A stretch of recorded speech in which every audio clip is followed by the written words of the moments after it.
I'm not reading your case study. And I don't say that to sound harsh, but for example, a study timed 16 design leaders reviewing portfolios, and the time it took for them to make a decision was 55 seconds. 55 seconds. So what are they looking at in those 55 seconds? Because it's not your process diagrams. I'm gonna show you some real portfolios, stuff you probably haven't seen before from designers who are either working or just got work right now. I'll break down what hiring managers are telling me they're scanning for, and then I'm gonna give you 4 paths that you can take to start creating this new design portfolio that's starting to emerge. Now, this is all based on the conversations I'm having with design and product leaders, both publicly and privately, and based on the things we're scouting for in our own talent network. For example, look at this. This is one designer, some AI tools. This is a full gaming experience, motion, design, controls, done. 2 years ago, this would have taken a team. Now it's done by one person in a weekend with Claude Code. Now the data backs this up because Figma just published their 2026 hiring study. If you haven't read it, it says that 73% of hiring managers are saying the need for AI tool proficiency is going up.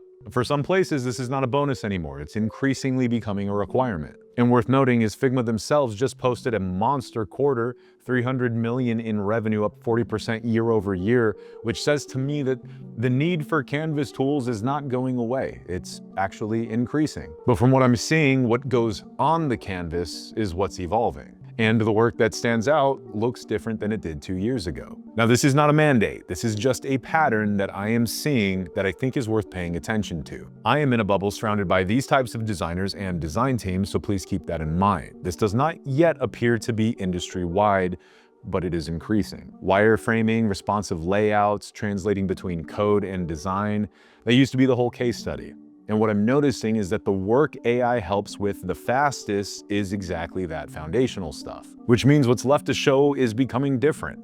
Your judgment, curiosity, a willingness to build where people can see it. So let me show you what's catching my eye when I'm sourcing designers. And it is not a case study, it is not a deck. Those things still have value in the interview cycle, but less so on the discovery layer. Now, I'm helping companies like Cursor, Vercel, and Figma find designers. Some of the people we're gonna look at, I helped place. That's how I know this works. Look at Chloe Young. You can click on anything on this site. It's simple, layered. It has these really thoughtful Easter eggs with personality. I spent 10 minutes here the first time I saw this, not 55 seconds. That was 10 minutes. This is what a playground does. It breaks the timer and it really leaves an impression. Or Preston Booth, the site is the portfolio. Every element here is a design decision that you can interact with. And immediately I get a sense of his attention to detail and his definition of joy. This is a wonderful representation that would get a callback. We could take it a step further and look at Adrian Lemmy. This is a design engineer who I'm quite impressed with. The visual craft starts really minimal. You can tell there's something compelling here, and it rewards you for digging further. The interactions are just as considered as the actual messaging. And while those are playgrounds, these next ones go a little bit further, and sometimes the product is the portfolio. Seb Cornelius doesn't have a portfolio that I'm aware of, but he does have Peony, a file sharing app that he's designed. Opening a document, paper effects, clever shadows.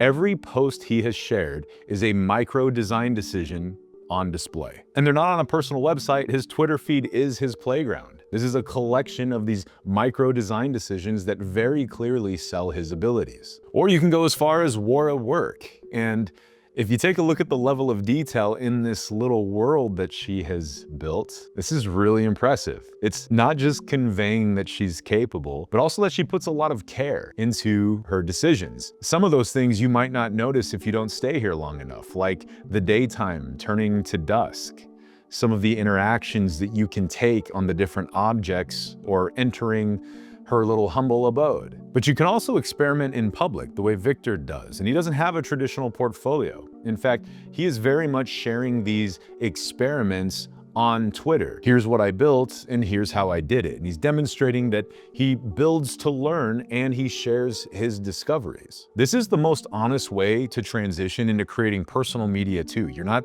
shilling anything, you're just sharing learnings with the community. It's a very honest way to kind of mentor at scale. Now you're probably thinking, cool sites, Tommy, but does this actually lead to work? Well, that's why I'm making the video. Look at Flo. She has actively talked about this. Never knew how to code. She started sharing these experiments on Twitter and immediately found herself in design engineering roles and a founding designer role. As a junior, she is a great example of how this can work. Same with Tom Johnson. He worked for a startup that frankly nobody knew about until he started sharing the work he was doing. And he'd even share some of his side projects, and those side projects turned into real proof, and now he has a job at one of the most design-forward companies in tech today. And if you really want to see how far you can take this concept, look no further than Rio Liu, the head of design at Cursor. His personal site is a collection of these experiments. Meanwhile, he's running one of the most important design teams in AI, and this is what he regularly shows the world. Now, a playground doesn't get you the job. It might get you the conversation. And that's important because right now, a lot of designers aren't even getting the conversation. And actually, I want to come back to that because one of the designers I featured in my last video sent me a direct message after it went up, and I want to read that to you before we're done. But I want to ground this because the picture here is more complex than learn AI and you'll be fine. There's a paradox. Designer Fund tracked their portfolio saying design job postings were up 60% year over year. But that same Figma study from earlier cited only 20% of hiring managers think that the market is actually improving. So how do you square that? Because it does appear there is demand, but there's demand for a specific type of designer. 58% of hiring managers listed visual polish and craft as their top evaluation criteria. And 56% of open roles are senior level, while only 25% are junior. Now I want to sit with that number for a second because I hear from junior designers every day, and I don't think we're being honest about what that number actually means. The entry-level jobs that are disappearing today, I'm not totally convinced they're all coming back. Not all of them. And that worries me a little bit. It's part of why I'm getting involved with the local high schools. I'm trying to build inroads for the next generation to prepare them for a market that doesn't have a clear path for them yet. And that is not enough, but I'm not gonna just sit behind a camera. I've gotta try something. But here's what I do believe. Entry-level people are finding work, but what's changing is what entry-level means. The definition does appear to be rewriting itself right now. But think about what entry-level has always meant. You didn't really know what you were doing yet. You learned design on the job. You didn't always know why it worked, but you learned that through repetitions, through seeing what got approved, and through watching senior designers think out loud, through osmosis. And what I'm seeing is AI tools work the same way. Spend a month going deep on Claude Code or Cursor. And I'm not just talking about a few tasks. And tell me you don't emerge knowing things you didn't know before. The tools start by carrying you further than your skills alone. But it's in the doing of it that that knowledge starts to transfer. Now, I've been calling this tool osmosis, and it's a new sort of apprenticeship, except it's faster than the old one, and it involves one human instead of two. And for a junior designer, the route to becoming capable is very much still there. It's just not routing only through job postings anymore. Now it can also run through building publicly with the tools that remove the barrier to just making something. And it is beginning to become a more common path. But don't just take my word for it, because the macro data does support some of this complexity. If we look at PwC's Global AI Jobs Barometer, this is one of the largest labor studies to date on AI. They found that industries most exposed to AI saw job numbers rise 38%, not drop, rise.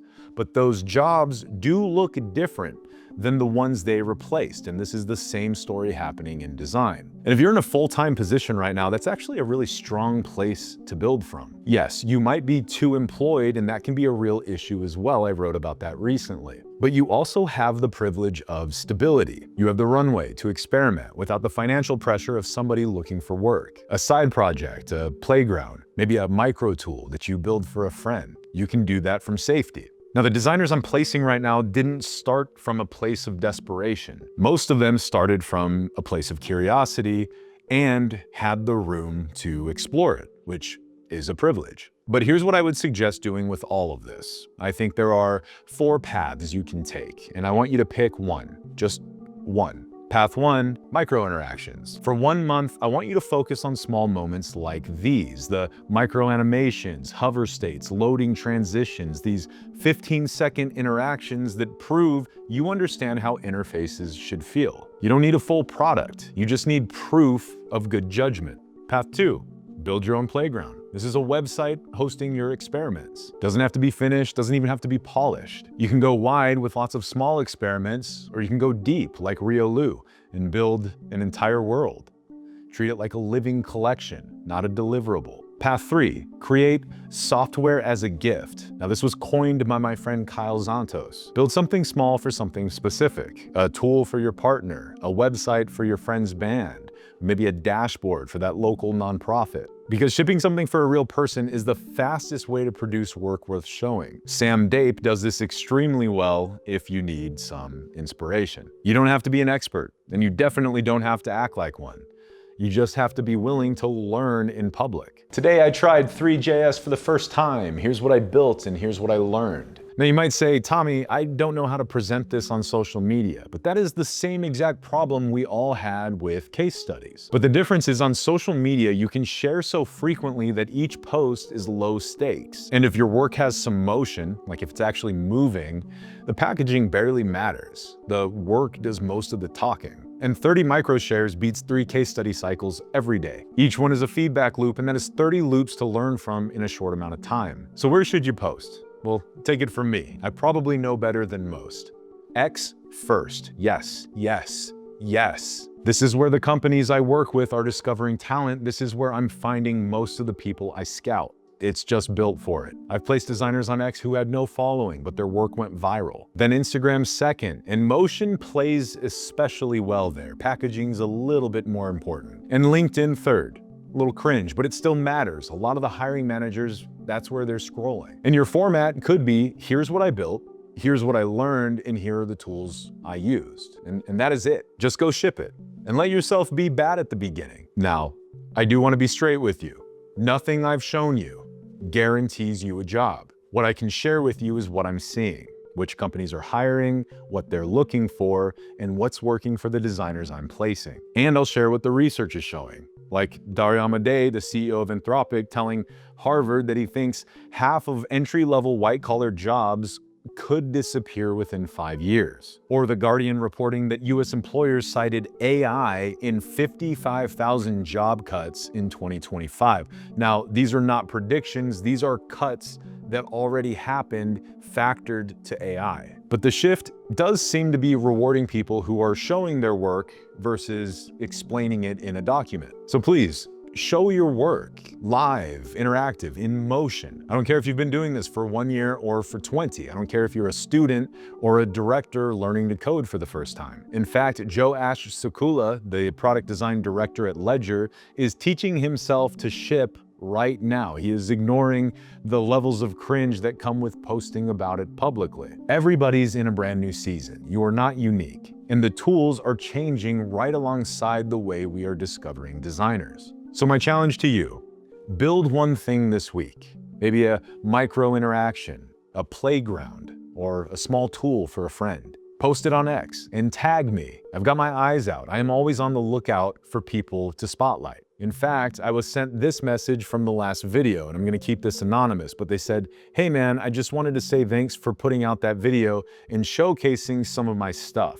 I have seen some incoming activity from it. And I get notes like this from most of the people I spotlight, and I'm gonna start sharing them with you because I want you to see what happens when you start putting your work out there. These videos are starting to function as this discovery engine for designers, and that is a really cool insight to accidentally stumble upon. It is now becoming part of my mission. So help me help you get found. Share your work and tag me. I'm watching. There are so many companies right now who do not know how to find the designers they're looking for. They're not on Dribbble. They're not reading case studies. They're looking at exactly what I just showed you today, social media feeds and playgrounds. And my goal is to connect those two sides through our talent network. You can apply through the link in my description. If you don't get accepted, it's not because you're not good enough. It's because you probably don't fit the very specific types of designers that we are sourcing for. I just shared how some companies are finding designers right now, but this is all still hard to navigate. And what does it actually mean to be an AI native designer? Not as a job title, but as a description of the type of work you're familiar with. Well, we're experimenting with a rubric for that, and I'm going to share a video on it soon. Stay curious, and I'll see you next time.